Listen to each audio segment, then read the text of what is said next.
Nintendo's 5th generation system, the console that just wouldn't come out. With the newest competitor in the console space being Sony with their brand new PlayStation, what did Nintendo do? Ooh, the Virtual Boy. What's next, a real one? This sucker was flopping because, well, it sucked. No one wants to buy this thing to play Mario's Tennis. This is the guy who invented the sport? Who knew this guy's name was fucking Walter Clopton Wingfield? Nobody cared about this system back then, and nobody cares about it now. Wanna see the tattoo I got of all the Virtual Boy games released in North America? It's more than I expected. Nintendo, stop trying to sell me this system! I'm not gonna buy it! The real star of the show the whole time was the infamous Nintendo 64, once it inevitably released and went through a bit of a name change. This is where the true battle of who had the bigger dick ended. Nintendo was no longer the king. Consoles were catching up to each other, and Sony was winning everyone over with their Final Fantasies and Metal Gear Solids. What did we have? Well, it's not much, but at least it's something. The Nintendo 64 ended up releasing in June of 1996 to...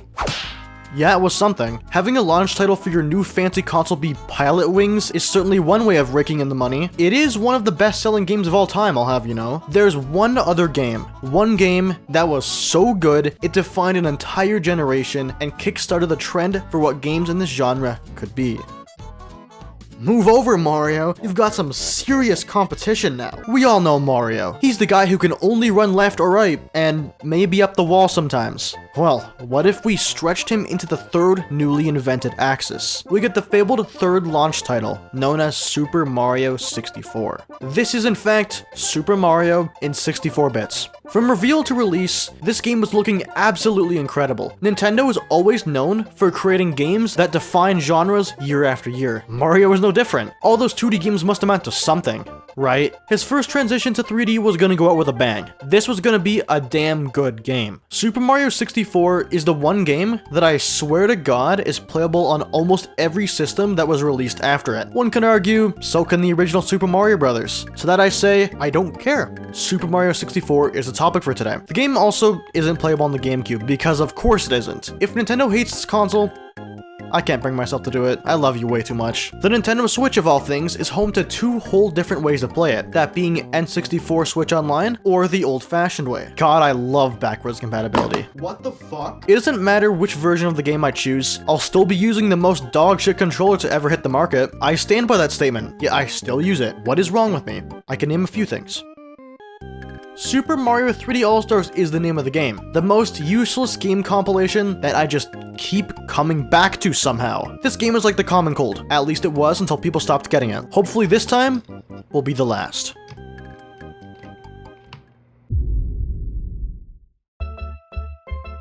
I love the title screen for this game. It allows me to live out my childhood dream of playing with an Italian's face. That being said, Mario isn't just here to act sexy and have his nose tugged on while he spins. There's an actual game attached to it. I mean, hey, a $60 Mario face with a free 3D platformer? Never seen that one before. You can't beat a deal like that. The opening of this game fills me with so much joy and excitement. It's incredibly short and features less this, but it encompasses so much of the whimsy Mario exudes. There's so much charm to the letter from Princess Peach alone. Yes, I will take that cake. I'm on my way. This coked out creature pops out of this green pipe and we immediately get thrown into one of the most recognizable hub worlds in the history of gaming. When you see this, you know exactly where it is. That's right, we're in Super Mario Odyssey. I absolutely love Peach's castle. The many different floors, the exterior, everything about it is just so colorful. There's no yellow paint smeared across the floor, so I don't really know where I'm supposed to be going. The layout of this entire place is definitely its most iconic part. I think I could probably navigate the entire castle with my eyes shut. I think. There's also these weird little toads that show up in several places. I kinda wanna kill them for no reason whatsoever. He's done nothing wrong, I'm just filled with malice. All the doors that contain levels have these little stars on them. This system works so well due to how this game is structured. The thing I love about these doors the most is that it instantly tells anyone, no matter the skill level, that they have indeed collected enough stars. It isn't like Sunshine where you just kind of play until the game tells you. If you've played a 3D Mario before, you should know that the hub worlds often contain secret levels. Sunshine has the stupid fucking shitty ass fucking pachinko level, and Galaxy has whatever the hell this is supposed to be. 64 doesn't actually have a secret level that's necessarily bad, unless you want to count this one on the 3rd floor. Holy shit, this is terrible. Not only do you have to navigate this area with the wing cap, God forbid you can actually control the thing, but you need to use the cannon to collect 8 red coins scattered across this empty space.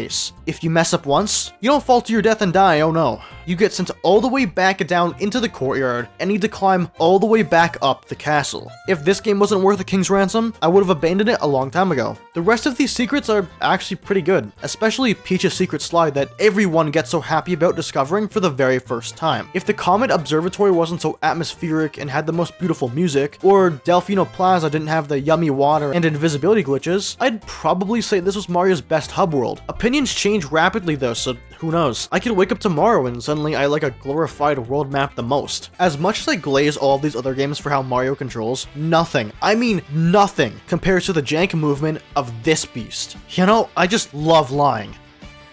The N64 controller was designed with this game in mind, so it better be good. The movement in this game can be summarized into one 3-letter acronym, BLJ, or backwards long jump for those who just aren't into parallel universes. Since the 3D All-Stars version of this game is using the forbidden Shindo re-release of the game, there's no BLJ as Nintendo learned to cap Mario's backwards speed. I don't know all the details on why something like this was even possible, but I do know there's other ways to score. Disregarding the BLJ, the movement here is just so fun to play around with. I'm not the biggest speedrunner ever, but I can say that I've been around the block a few times. By that I mean I've beaten the game in like an hour or something over dozens of times. My 200 hours of playtime on this game is suddenly making a lot more sense. What, you don't have 200 hours on the Super Mario 3D All-Stars? Heh, maybe you should get a life. From doing tricks like jump kicking on slopes to straight up clipping through walls, there's nothing this guy can't do. I love how easy it is to pull off triple jumps in this game. Even gaining speed is incredibly easy by performing a ton of dives. Super Mario Odyssey is the only 3D Mario that even comes close to this level of fun in the movement department. Ooh, it's just a bunch of triple jumps. Well, yeah, but it's what's inside those triple jumps that matter. Maintaining momentum is the key to victory. I absolutely love long jumps, even if they're kind of nerfed in this version. It's just so satisfying to hear. Do I even need to talk about the camera in this game? We all know it's pretty bad. Wall jumps, sorry, I mean wall kicks. Nintendo calls them this in the game, so fuck it. I love how these actually require skill to pull off. It's not like the later games where Mario will slide down. It's pretty much like an instantaneous action. It's still pretty lenient, but one mistimed button press and... Super Mario 64 is the first of the many sandbox 3D Marios that would come in the near future. This game was supposed to be way more linear at first with tons of more levels. The flagpole was supposed to make its 3D debut here instead of on the 3DS. Technically, I'm so much happier they went with fewer ones with way more things to do in them. In order to enter one of the many levels, just jump into one of the many magic paintings or fall through a hole, I don't care. The main objective here is to obtain one of 120 different power stars. Each of the 15 main levels contains 6 regular stars and a 100 coin star. I love how most of the missions are completely original. You do have a few repeats like 8 red coins, racing Koopa the Quick, and getting to the very top or bottom of an area, but a lot of these objectives you won't find in others. It gives the player more of a reason to experience every single part of the game when it's not just completely repeating content over and over again. Half of Big Boo's haunt is just doing the same mission over and over. I'm not even gonna sugarcoat anything here and pretend these are different missions. Couple this with the red coin one, and you'll have yourself a ghost house level where 4 of the 6 missions are completely reused. Even though that's the case, someone who's going into this game completely blind or just casually revisiting for fun is probably not gonna notice this as long as they're enjoying the game. Despite a lot of the missions being repeats of each other, they all play out incredibly differently than the previous ones. No 2 red coin missions are the exact same. If they were, then that'd be an actual issue. One of the best parts of how these missions are designed is how fast you can finish so many of them. If you really love replaying games fast like I do, you can easily get most of the stars in this game within an hour. I'd probably say this game is way more satisfying to pick up and play for a few minutes just to collect a few stars, over doing the exact same thing in Odyssey. Both games are amazing, but this guy can feel a bit mindless at times with the amount of shit there is to collect. Keeping it simple but engaging is something Super Mario 64 does extremely well. The levels in general are absolutely incredible. Most of them are anyway. Outside of how iconic some of these are, they are just really fun to run around and discover some new secrets. Jolly Roger Bay, Lethal Lava Land, and even Tick-Tock Clock are some of the best levels in this entire game. I love using the wing cap to skip the entire log section or jumping into Tick-Tock Clock at the specific time to freeze everything and make it easier. I've got nothing to say about shifting Sandland other than the Pharaoh's curse is real. I remember running around Bob-omb Battlefield so much when I was younger. I didn't own an N64, but I did do something illegal. I hope those aren't police signs in the distance. They've got nothing on me. My hands are clean. This is the Mario 64 level. It's the level everyone immediately thinks of when the game comes to mind. The music in the level is just so good. There's obviously a reason they called this the main theme. This level is just so iconic they didn't make it into a stage in Super Smash Bros. On the topic of the Smash stage, Rainbow Ride might possibly be the worst level in the entire game. It's kinda like Lethal Lava Land, but in the sky. Just random objects placed around the map for zero reason. How is one of the best levels and the worst one located in the same section? There's no real reason for all these objects to be next to each other either. A house, a ship, a parkour section, a fucking flying carpet. This had to have been one of the very first levels they created. At least with Lethal Lava Land, it has a volcano in the middle of the lava pool tying everything together. This just kinda exists. This level could be a lot worse. I'm extremely glad they didn't pull the same shit as the secret level. Falling down to the courtyard on an actual level would have made me go absolutely insane. My personal favorite level in this game is between Thwomp's Fortress and Dire Docks. I would say Bob-omb Battlefield, but I feel like I'd be too much of a sheep for mentioning it. It took me until Super Mario Galaxy 2 to actually realize that this course was supposed to look like a tank. Yeah, sorry, the game was really forbidding me from figuring that out on my own. This level lets me flex to everyone who isn't in the know that you can easily cheese Thwomp King's fight. Even stuff like cannonless or wall kicking up here to grab the star is really fun to pull off. I can't really say the same about Dire Docks. It's very bare bones, but it's weirdly relaxing for me. Jolly Roger Bay has the same music, but I don't know. The music just kinda hits harder on Bowser's sub. The use of the invisibility cap and metal cap are kinda garbage, but that's okay. I love this stage for its vibes, and its vibes alone. Bosses are the one thing Mario games have lots of. The issues with them though stem from them being considered way too easy or very uninteresting. Since this was still during a point in time where Mario was still finding his footing and growing a full-fledged mustache instead of just peach fuzz, this game lends itself to having some pretty unique bosses. They sadly do fall into the category of being way too easy though. Most of the bosses in this game die in either one hit, 3 hits, or they're just a fucking wiggler. I-Rock is definitely the most interesting boss in this entire game. This guy can either be the easiest fight or the hardest fight. Depending on how fast you cycle between each eyeball, you might get dragged into the fucking abyss, or just kill them within 5 literal seconds. Just an approximation. I never said I was good at this game. The Bowser stages are so good in this game. Depending on which level of Bowser you fight, you'll need to have stolen a few measly power stars. In order to beat the game though, you need 70, which isn't that hard to obtain if you're collecting literally everything as you're playing. I love how each time you make your way to fight Bowser, each stage is supposed to test whether you've mastered the movement of the game yet, with Bowser in the sky being the hardest platforming challenge in the entire game. It's weird to say this, but I feel like Rainbow Ride is kinda harder. The Bowser fights aren't anything that special. You just kind of pick him up by his tail and throw him at one of the many bombs in the area. I'm a huge fan of the whole stage tilting in the second fight, or the entire stage breaking apart and turning into a giant star. I may have beaten this game so many times, but like, I still kind of suck at throwing Bowser. The first 2 times are incredibly easy. If I ever hit this on the first try, I'm buying a lottery ticket. Holy shit, there's no fucking way. Guess I know what I've got to do now.